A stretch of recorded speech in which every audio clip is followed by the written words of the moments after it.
If your customers make their selections before signing the final contract for the job, and you'd like to include their selected items on that final contract, then you can use pre-contract selections as your selections workflow. This is often the case if you have a design phase prior to the actual contract. So we're going to leverage the Selections tab in a job to make this happen. However, before we head to the Selections tab, I'd like to set the stage within our budget. Here in our budget for the job, we have our base package laid out for this kitchen remodel. However, none of this was signed for quite yet. We did not do a proposal with a contract because we're not seeing a budgeted cost here in our job costing section.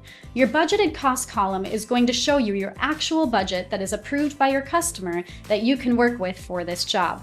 So the important thing here is that whenever we're doing pre-contract selections, we exclude those selections from securing a budget in our job until they're on the final contract. Therefore, we're going to use a special feature in our selection documents to make sure that we're not locking in that cost before it's too early.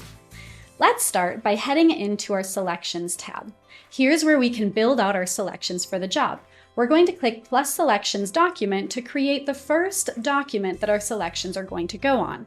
Now, if you are a home builder, you're probably going to have a selections document for each room in the house. So you could have this one be your kitchen document, and then you can include all your kitchen selections on it.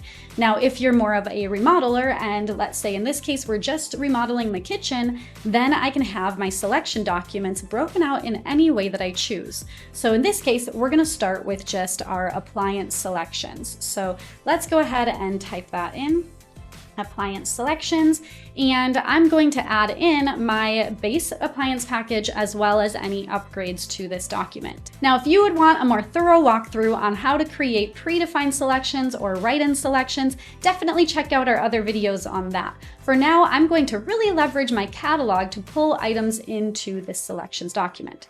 So I will click plus group to add a new selections group. We'll hit new group, and now I'll call this my base appliance package.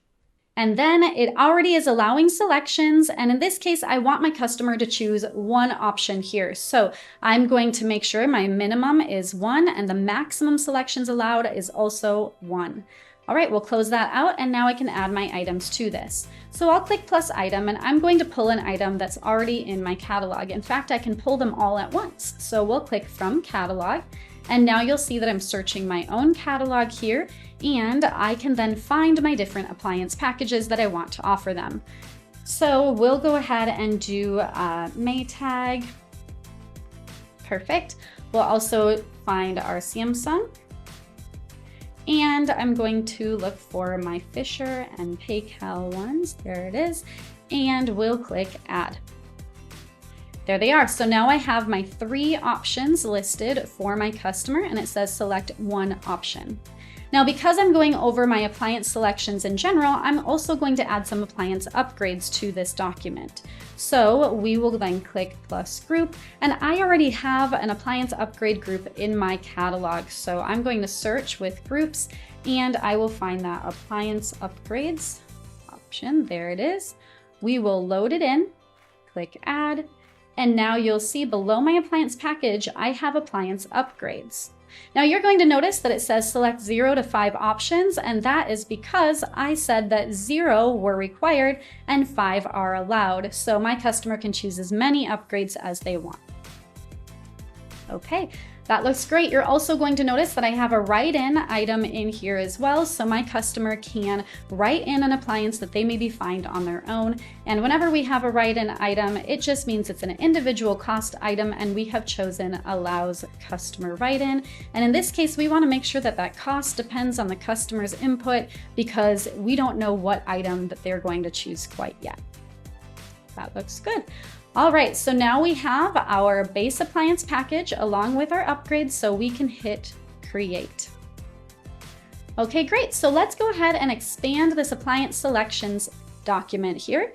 And one thing to keep in mind, because this is a pre-contract selection, we want to make sure that we exclude this from the budget. That means that we're not going to lock in a budget with this selection document, and we can then add it to a contract to get that final signature. So I'm going to scroll down and you'll see that I have an option to exclude from budget. Now, if you're doing pre-contract selections, this is the most important step here. So we'll turn on exclude from budget. All right, now you're also going to see you can attach any additional files, photos, and videos and have a full-on messaging conversation with your customer. Now we're ready to send it off. So let's click the send button. And we do want their signature, so we'll require that and we can have our full email message in here and we'll hit send. Wonderful. So now your customer is going to see that they have a pending document. Let's put that on hold for a minute and let's create one more. So I'll click plus selection document. And in this case, I'm going to add flooring selections. All right, almost. And then we'll add in a group that I already have pre-created from my catalog. So we'll click plus group and choose from my catalog. Now you're going to notice that here in my catalog, I can search for the group I'm looking for. You can expand to see all the details. That looks good. And I want to then go ahead and add this group. Wonderful. So now I have my flooring options, but notice that it's just showing per square foot here. So you can click on each individual item and change the quantity to, let's say, 200 square feet. That works just fine. Or a little shortcut for you is to go behind the scenes of the document by clicking Edit Item Details. This allows you to make changes to multiple items at one time. So here I can enter the quantity 200, or I could even select all of my items and choose to set a quantity to 200 altogether. All right, so we'll close our item details, go back in front of our document here, and you'll see that all of the changes were made. Now, maybe I want a different due date for this individual selection. So we're gonna say Friday of next week, and we will go ahead and create it. All right, again, we can expand this, and the most important step for pre-contract selections is to make sure that it is excluded from the budget. That looks great. I might also choose to show or hide different levels of information by clicking on the little icons throughout the document and saving our changes. When we're ready, we're going to send this out to our customer. So we'll click send, and we do want a signature on this one, so we will send it off. And now you'll notice that we have 2 pending selection documents. And there is a little indicator here that says that they are indeed excluded from the budget. If you had forgotten that step, don't you worry, you just go ahead, reopen it, and you can always toggle this on or off at any time to lock it in the budget or not. All right, so let's go ahead as our customer and let's enter in our selections. So if we are the customer right now, we're going to review and submit the selections in each of these documents. So here I'll go ahead and choose this middle option, and then we'll also pick that range hood, the wine fridge, the beverage cooler. Great. If I would pick this upgrade write-in, then it would become a back and forth process for the write-ins. So again, if you're going to be using write-ins, I definitely encourage you to check out that write-in selections video. All right, here we will sign away as the customer, approve, and now their choices are shown on this document and they are ready to go. All right, let's also get the flooring selections in here. All right, they are going to review. Maybe they want hardwood, that looks great. They'll sign away, approve, and now you'll see that we have our hardwood flooring selection. And when we head back to the budget at this point, we will see, let's collapse these groups, that both our appliance package and appliance upgrades are listed, as well as our flooring. So all the selections made in that selections tab are now added to your budget, so you can then add them to the final contract. You'll also notice that we have not locked in the budgeted cost from any of those because we excluded them from the budget on the document. All right. So at this point, I can go ahead and send a final contract out to my customer. So we'll click plus document on the top. I'll choose my customer order type called proposal. And now I do want all of these included in this final contract. So we'll click create, and you'll notice that I have my base package. I also can show or hide as much detail as I want. And then you'll also notice that I have my appliance package, my appliance upgrades, and my flooring selections. Now, in this case, I am not going to exclude this from the budget. This is the final contract, and I want to lock in that budget with all the selections that were made.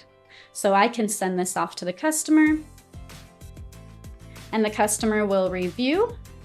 That looks great. They will sign away, approve. And you'll see now in our budget, if we scroll to the right, we have officially locked in the full budgeted cost for all of the items, including the base items as well as the selection items here. Now, one quick tip.